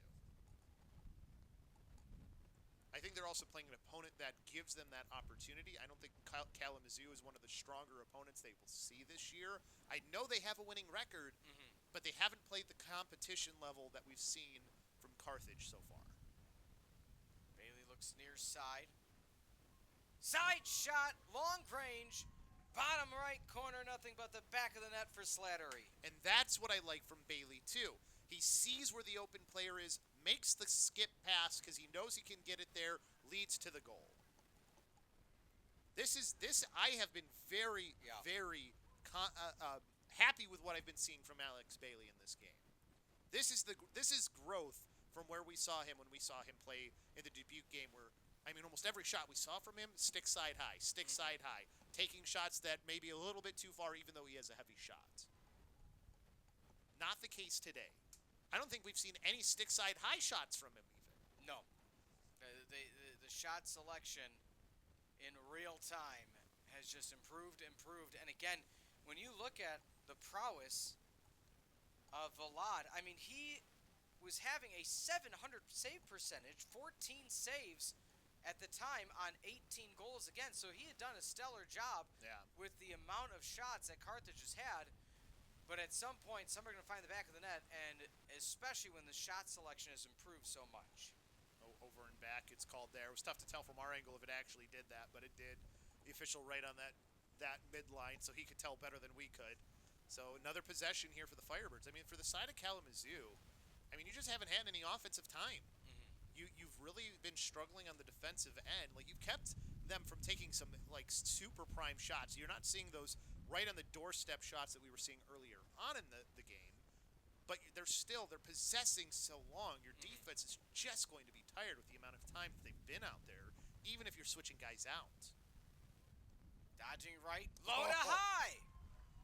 The clinic is open, and Rye Taylor gave you an invite. And here's one of the ways that you know that, because that shot, not from super close in, but there's nobody even close to closing in on the slide there. Yeah. Even though the player was beat. That shows you how tired they must be getting on the defensive end, where their rotations are slowing up. Rye Taylor, give him the hat trick. 14 goals now on the season. Tied up with McClure for second on the team lead. And with 9:27 to go, it is a fourth to remember. 2 in the first, 2 in the second, 1 in the third, 4 already in the fourth, Chris, and we aren't 6 minutes in. Yeah, this is the quarter you would have liked to have seen them have earlier in the game, but they're finally finding the back of the net. This is what they've been capable of doing. They've had the volume of shots and the quality of shots. Now they're just finally finding, they've dialed in the locator. For the side of Kalamazoo, though, now it's about just getting something positive on the offensive end here. Get a good possession at the very least, because you've been really controlled by the defense of the Firebirds this entire game. Fast breaks have really been the only way that they've gotten goals. They've only had 2. Yeah. So it's not like they've had a lot anyways. And it just shows the growth of this defense by Carthage. Tested these past few games. They're 8.5 away from getting back in the win column. Not opposed to that shot selection for Plesher. He had so much more space to take, though. Fair. I think you got to take more of that space. I don't hate the shot, but was there a better shot opportunity there? And you're already trailing the way you are. I think sometimes you got to hunt for a little bit better quality than sometimes quantity.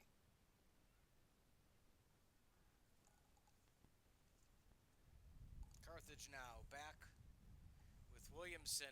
Oh, I thought he stopped it for a second there. Williamson has been great as being the head man of the clear as the goalie. That was the worst pass we've seen from him today so far. He has been pretty much on point otherwise. That's got to be one of the first failed clears that they've had today too. Maybe they've only failed 2 so far today, if that. And again, those are the type of things where, you get a little stressed. You start to feel the pressure a little bit, and those are the type of things that start to come to affect the psyche. You rush a little faster on the ride. You rush a little faster on the clear. Yeah. Next thing you know, you're not able to get it through. Yeah, it's only the second failed clear from Carthage today. So, that shows you how good they've been. Funny enough, it shows that they've been... It says that they're 13 for 13 for Kalamazoo. I don't think that's quite right. But Kalamazoo now able to get a goal. Yeah, the sun kind of got in my eyes there. unfortunate that they've let up a goal here. They've been so stellar. This is like the first, really the first, I would say, fast break goal that they've given up.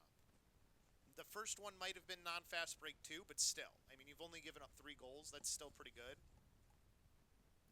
And a timeout going to be called. 7:19 to go. 6-goal lead for the Birds. Chris, we'll take a very brief sponsor read, but after that, I want to talk about, the mindset of keeping the starters in, even though it's a 6-goal lead 7 minutes to go. But while we have a minute, let's thank Lamakia Travel. Dreaming of a getaway? Let Lamakia Travel make it unforgettable. With over 9 decades of experience, this family-owned Kenosha agency offers customized vacations, cruises, and tours worldwide, from tropical escapes to European adventures. Their expert agents handle flights, hotels, and excursions for a stress-free experience. Trust Lamakia Travel for your next adventure. Visit LamakiaTravel.com to start planning today.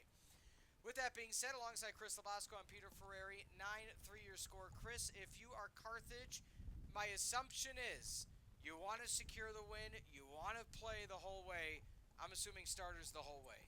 Probably. I mean, it's not like you've got a lot of older guys on this team anyways. Yeah. These are guys who need experience, who need more time on the field. So let them close the game out. Let them make sure that they finish a battle, that they don't let off the gas here towards the end. They just had this explosion of offense. Don't let this be where this ends. So I don't think it's necessarily a bad thing to continue on with your starters. Mm-hmm.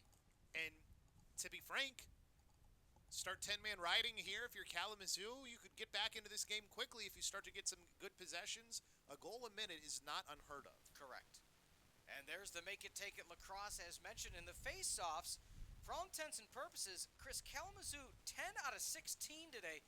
Many of those in the second half, but they were immediate turnovers by the Hornets, and that just has not happened now. So they're having a little bit of an opportunity with 7 to go. How deep do you go into the shot clock, though, knowing you have this deficit? Just until you get all your guys out there. You want to get into your offense fairly quickly here. You don't want to take your time. They have everybody out there now. So now move it around to whoever you want to initiate your offense and really get going. You don't have the time to play luxury to work the clock. Bottom right shelf. Teague Breeden out of Lowell, Michigan. 2 goals in less than 90 seconds now for the Hornets, Chris. They're doing what they can to try to come back now. Yeah, like you said, make it, take it Lacrosse. And if Brody Quinn is going to keep winning these face-offs to himself like this is where now, if you're Key and Schugel, you've got to maybe change up how you are approaching the face-off. Although this time you're not going against, you've got Everham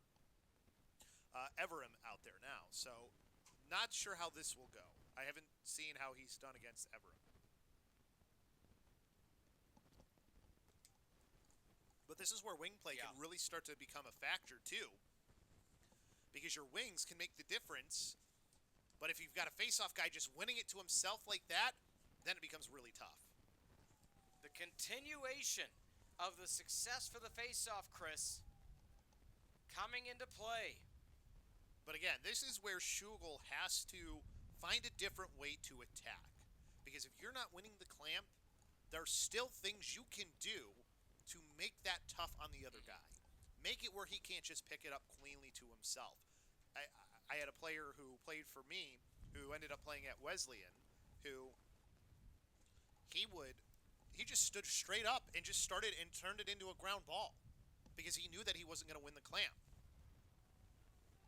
And now they get a penalty too here. So this is what you can't see. This is where you can't get frustrated and let that turn into more opportunities for the opposing team.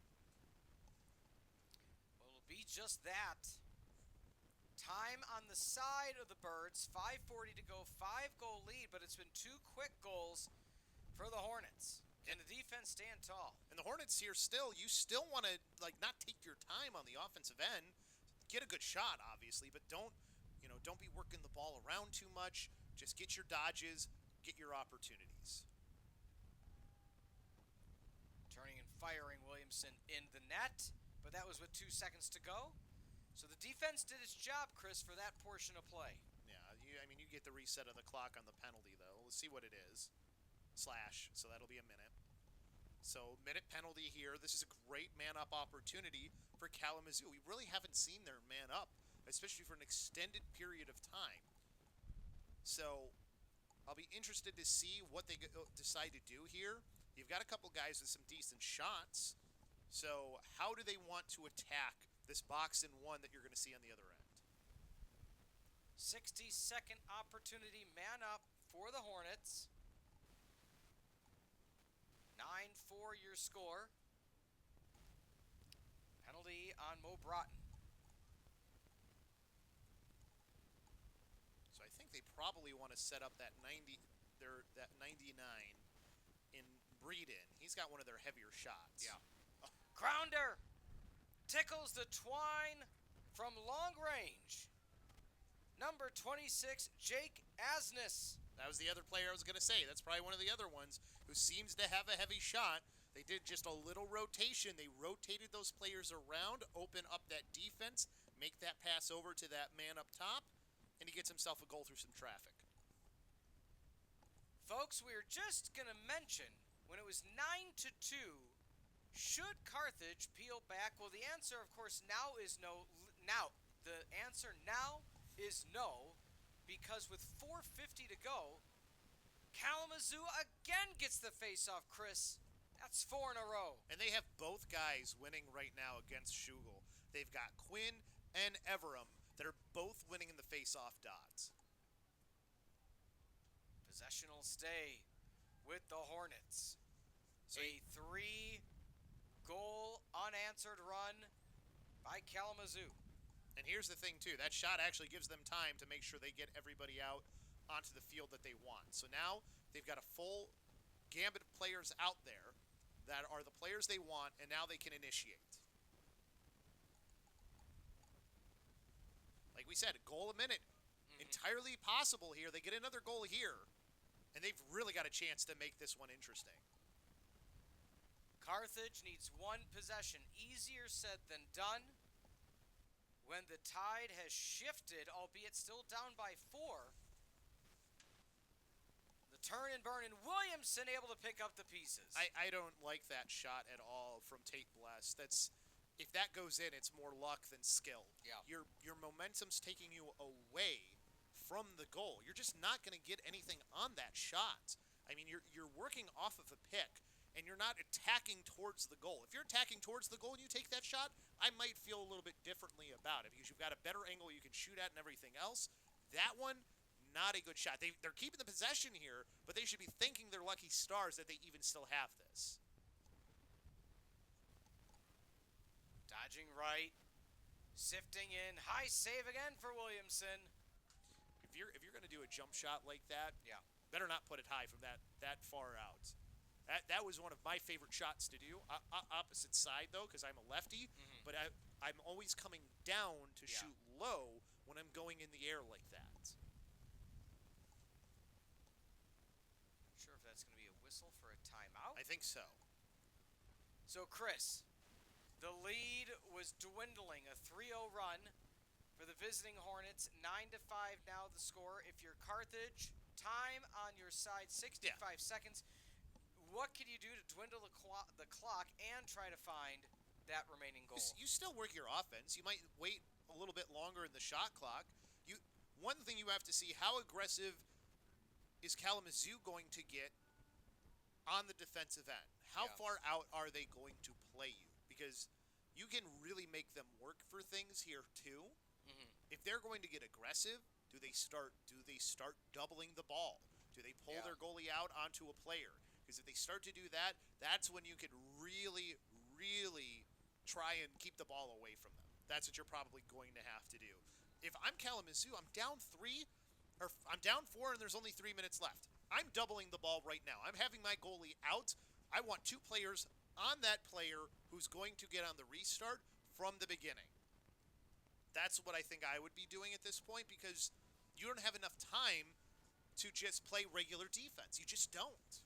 So that's what I would do if it was me as the coach of Kalamazoo. That's not saying that's what they will do, but it's probably what they should do.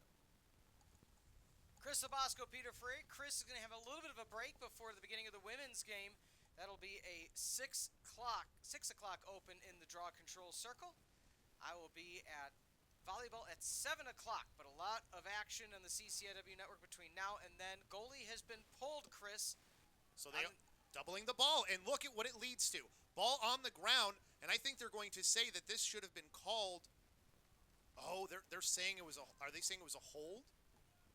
So this gets to stay with the Firebirds. I think that probably should have been on the Firebirds. I think that was a little bit of luck on the Firebirds side because that probably shouldn't have happened. Chris, at what point do you just try to go between the run? Oh, look for the outlet pass. Can they hockey shoot it in? Can they golf it in? Hitting the ground. It's a brouhaha. That's got to be in the crease, yeah. That Wow. was tough to tell from my angle, but with where that was smart double teaming as well. I don't know if you saw that, but the goalie invalid is the one who went and switched with the other player who was supposed to be doubling because he saw he was going to have the better angle, forced the pass into that lane that player was going into, caused that scrum, and now it should be their ball.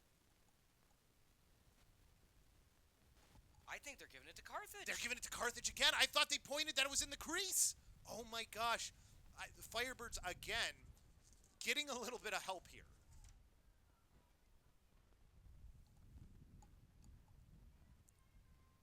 Bailey running around. Made it look easy, but Chris, that took that first step. And let me ask you this question. So Bailey now on the afternoon, number 44, gets another goal of his own. He's got the hat trick, up to 9 goals in his early career. With the situation at hand, however, if you were Kalamazoo, anything you could have really done differently, though?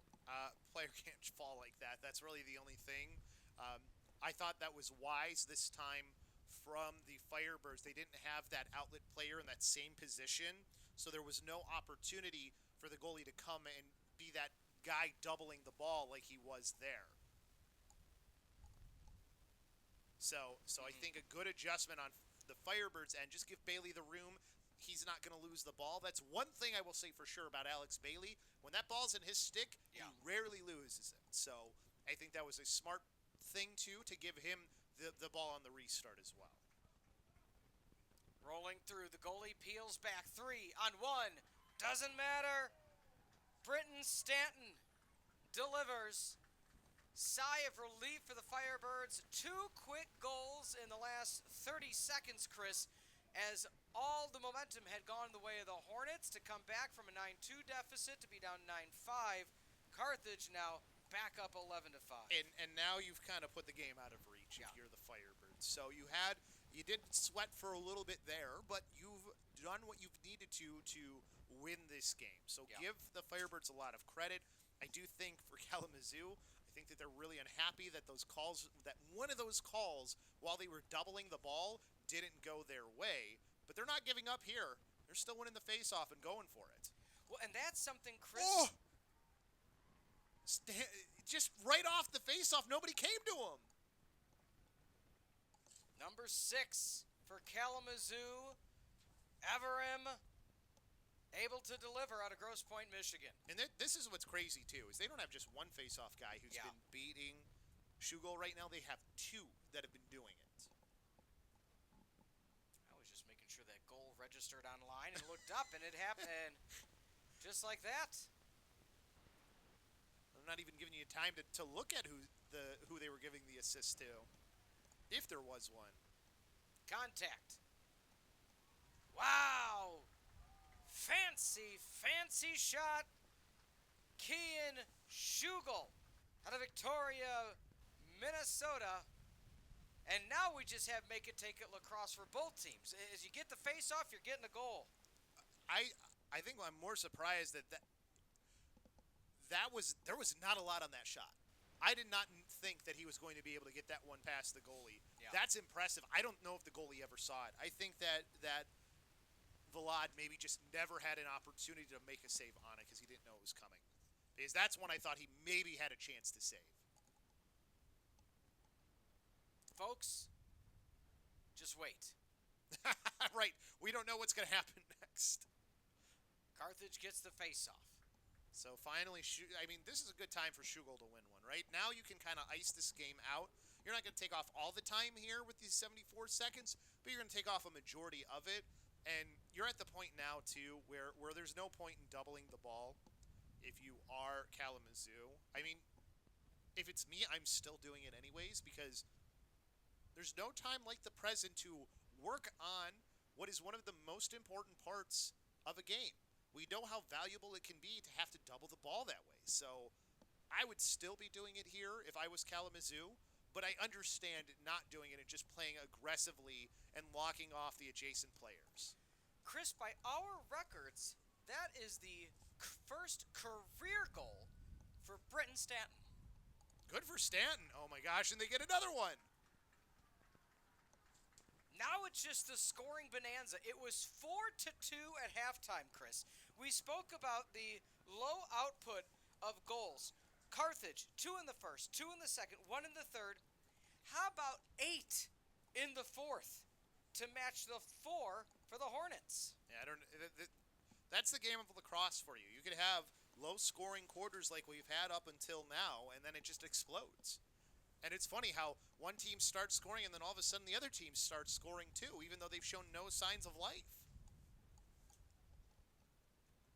And for Kalamazoo, it's not just these fast breaks that have been leading to these opportunities. They've been getting them just through their offense as well. I think for Kalamazoo, you look at this game, we got going too late. Yeah. You were in that game for a long time, and now the offensive explosion happens for the Firebirds, and it's out of reach. I think a timeout isn't a bad thing to do here because you still want to play. You got a young team on Kalamazoo's side. Mm-hmm. You still want to work on those situational things. So that's why I said I would still be doubling the ball when I don't have it. That's what I would be doing. I would be trying. What about pulling the goalie? Yeah, exactly. Doubling on the defensive side as well. Including that. Okay. Yeah. Okay. Having my goalie out on a player like they've been doing. Generally your goalie will play on the player closest to the net. Yeah. And then you double the ball. That's, 10-man ride. Sure. That's nothing to lose. Nothing to lose. And the only thing you do by practicing those situations is you get better at them. You bring up a great point. I had the conversation this weekend. Again, not that I just watch lacrosse with all my free time, but I was watching the great sport of lacrosse, and a goalie was pulled for a very similar situation. And I made the comment to the person I was watching the game with, it does not matter if you lose by 5, by 6, by 2, by 1. It's a non-conference game. It's not going to count in your conference standings or tiebreakers. Yeah. Try. Right. Pull the goalie. The loss try to get back. Loss is a loss already at this point. And practicing those situations only makes you better at them when you really need them. Because you're more prepared. Dodging left. Shot goes far, but 49 seconds is all that remains. Dylan Atkins attempted the shot. And you ever hear players talk about coaches who were some of the best to ever do at any sport? And they'll always tell you that one of the things that's always impressive about those coaches is that they had me prepared for every single moment that might happen. Yeah. Thought about pulling the trigger, but Asness decided not to. Back at X we go. 20 seconds remaining in the contest. A scoring bonanza in the fourth for both teams. Floodgates opened. Whatever adage you want to use. But that'll go out of play, and it'll stay with the Hornets with 10 ticks left to go. They've been attacking on that far side of the field, coming around from goal line extended, and I want to see them take one more step. One more step. Create the better angle for you. Make it a tougher save on Williamson. And that should just about do it. That'll be it. That'll be all. She wrote the Carthage College Firebirds get back in the win column and get their first win in the month of March. On the 25th, they defeat Kalamazoo 13-6. And Chris, before we break down the statistics between these two teams, let's start with Kalamazoo. You saw the growth of the team in front of our very eyes. Yeah. You saw what they have within them to come away with the win. Clearly now we know how they won the games that they did. The resiliency. A lot of teams down 9-2 in the fourth would fold. They certainly did not, and they made it very interesting. And they're a young team as well, so you like to see that. This is an out-of-conference team. You might not see them for a while. You might see them as one of those play-in teams. If they continue to grow here, they might not be able to get to that point as well. There's a lot of stiff competition here in the Midwest, but this is a team that you just can't take lightly, even though they haven't played the best competition, and they're still a team. Any team at this level, if you give them an inch, they can take a mile. As for the Carthage College Firebirds, I don't want to say a slow start, 4-2 at half, picked up the pace in the third, didn't quite get the face-offs they wanted in the fourth, but still found a way and got the additional security blanket goals when they needed. And I think Schugel did a good job once they started to really lose the face-offs the way that they were. I think he did a good job adjusting in that face-off dot to at least make it a ground ball, make it something more difficult for them to do. And then he did still win some clamps. So not too bad of a job for him overall. If you're not winning the initial clamp, make it harder on that team that you're playing against. And defensively, I know they had some breakdowns there at the end, but for 90% of this game, they were stellar on the defensive end. Let's look through some of the statistics now between these two squads. Chris, break it down, 13-6 the goals and shots on goal. And look at how close Kalamazoo brought it at the end. Not only with shots, but shots on goal. It was a 2-to-1 ratio for most of the game. The biggest difference, though, is right here at the bottom. Caused turnovers. 16 by the Firebirds. That's aggressive defensive play that caused a lot of those turnovers.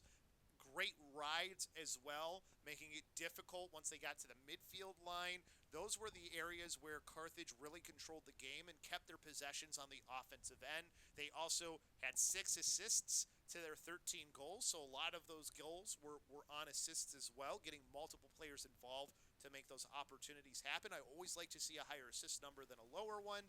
And then I think you had some guys really start to grow in this game. In particular, Alex Bailey, I think, is one guy who really stood out to me and really started to come into his own in this game.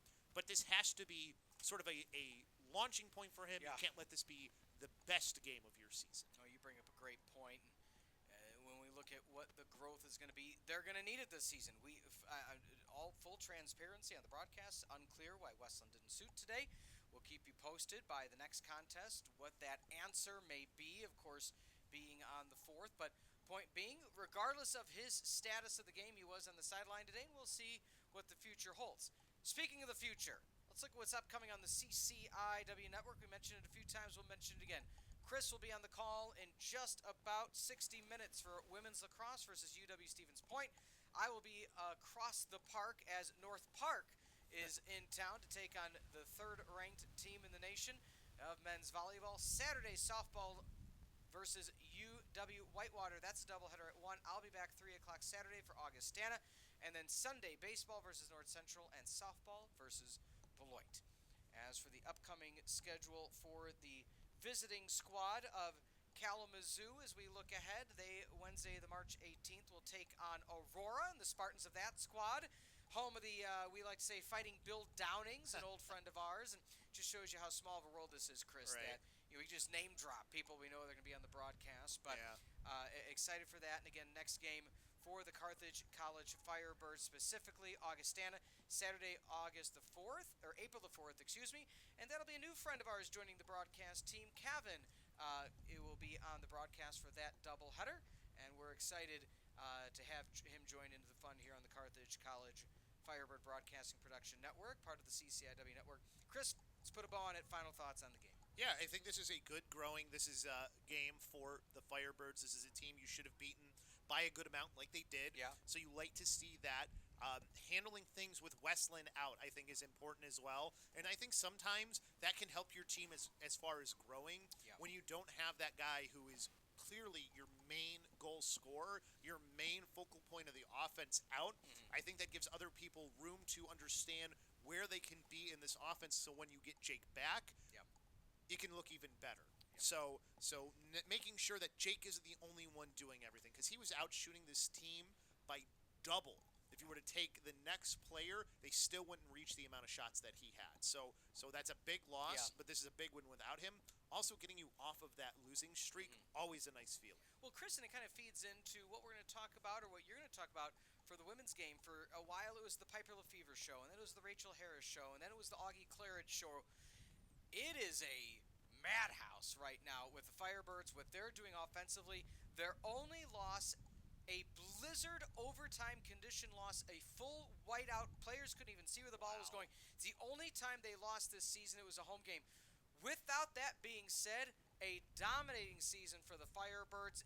They're firing on all cylinders, and the offense, when you got a three-headed monster of Piper Lefevre, Shannon Heitschmidt, and Nolan, you don't know where it's going to come from. Yeah. And then you got Heitschmidt back at X, who can also score the ball. It's going to be a fun one to see, Yeah. but right now Carthage and their offense, a sight to behold. And again, you have De Valivari, your new goalkeeper after the graduation of Almendarez, stepping right in where Almendarez left off 2 seasons ago, and De Valivari, an outstanding goalkeeper. This Carthage team, Chris, is something. And correct me if I'm wrong, Almendarez is still involved with the team. Assistant head coach. Assistant head coach. And goalie coach, yeah. Yeah, and I tell you what, if you don't think Almendarez was a good goalie, I think she's done a fantastic job making sure that her replacement has really stepped in and owned the role and become a focal point for the defensive side. The goalie always has to be that. So I think it's been really impressive how this team has grown, and like you said, not just the Piper Lefevre show. I mean, the game that I forget if you were with me or not, that I did earlier with them, where Lefevre wasn't even. I don't even know if she was the third. She got her goals at the end, but like for most of the game, she wasn't the focal point. She didn't need to be, and that is nice to see. Yeah. So unlike the men's team, which has a youth movement with some seniors sprinkled in, the time is now for the women's squad. They'll be coming up at 6 o'clock Central Standard Time. Want to thank you all for being with us one last time. For Chris LoBosco, I'm Peter Ferreri, executive producer Mike Love, producer John Voinovich, Owen directing and graphics, Addie on camera, Addison. Thank you as always for your great camera work. This program has been a presentation of Firebird Broadcast Productions and Carthage College, copyright 2026. Birds win over the Hornets here in Kenosha. Once again, for Chris LoBosco, I'm Peter Ferreri. Thank you for being with us on the CCIW Network. 13-6 the final.